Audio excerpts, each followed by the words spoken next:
Hello everyone and welcome to another OfficeLogixShop Aeron tutorial. We're continuing with our Herman Miller Aeron Classic series, so if you are looking to replace or fix anything in your Aeron chair, check our other videos or let us know in the comments. Today, we will show you how to easily replace the Aeron's back, along with some in-depth tricks to make the back fit perfectly. Let's begin. In order to remove the back, you have to remove the screws in the back. Once you get the screws out, the back can be removed easily. To install the new back, just place it in position, insert the 4 screws again, and tighten them well.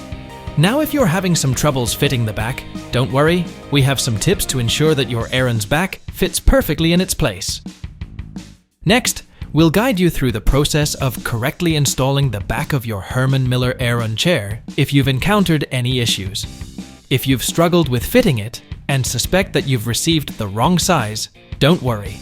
This may not be the case. In this section, we will provide a step-by-step professional approach to resolve this issue. First, confirm that you have the correct size back for your Aeron chair. To know the size of the back, feel for the dots under the upper lip of the back. 1 dot indicates a size A, 2 dots for a size B, and 3 dots for a size C. Once you're sure of the size, you can proceed with confidence. Inspect the yoke to determine if there's a gap between the metal yoke and the plastic bushing. If they're not snugly fitted together, this separation is likely the issue. To fix this, you can attempt to realign them by applying pressure with your hands.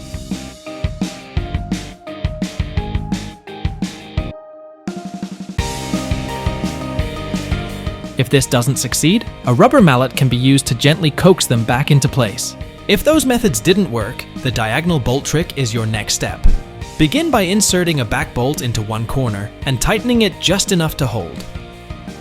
Then, turn your attention to the opposite corner to align the holes before inserting and tightening that bolt. So if you insert the bolt here, you should now shift your focus to this point, then try to push and align the holes. Once you do that, you can insert the bolt.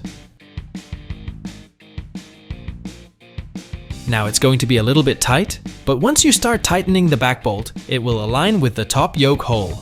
The more you tighten these bolts, the more these yokes will start to get closer and close the gap, and make it easier to install. Then, after you do the first 2, you're going to do the remaining back bolts, and it will become significantly easier. This approach should completely resolve the problem. If you ever face this issue again, make sure to check for any gap between the yoke and bushing. If you find this video helpful, please give it a like, subscribe, and let us know in the comments if there's a specific repair tutorial you're interested in.